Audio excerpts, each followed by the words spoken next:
Здравейте, аз съм Петър Георгиев Пешето и сега ще ви покажа как може да си смените вкъщи сами струните с помощта на няколко уреда, които може да закупите от магазина на Фактор, както и струни. За съжаление, струните даже да са ниво се късат или се изхъбяват и затова трябва да се сменят. Показвам как се сменят найлонови струни на класическа китара. Струната се фаща от единия край и се пъха в дупката на магарето. Прекара се от другия край. Трябва да се направи един специфичен възел, който сега ще ви покажа как става. Така под струната се прекарва. Фаща се от другата страна.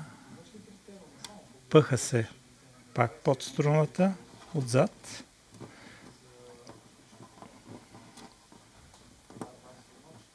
Ето този край се фаща така и от тук вече опъвате здраво. Опъвате здраво. Вкарвате горе при ключа от дупката и с помощта на електрическа или на обикновена манивелка почнете да въртите.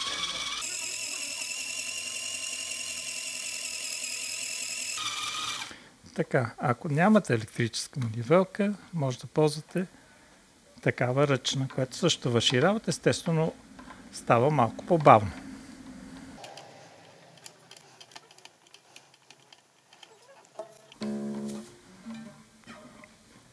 След като поставите струната, е хубаво да опънете, за да може да се намести. Обикновено пластмасовите струни, найлоновите струни, имат един период, който се удължават и падат. Трябва да ги разпънете достатъчно, за да стигнат до момента, в който повече няма да се разпъват. С помощта на този уред, така наречен тунер, който също може да закупите от магазина на Фактор, вече пробвате да видите какъв тон. Ето тук се показва. Показва сол.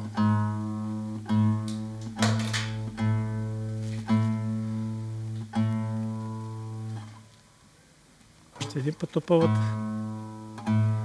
И вече сте готови с струната. Всяка струна има определен тон, на който отговаря. Те са ми, си, сол, ре, ла, ми в италиански строй.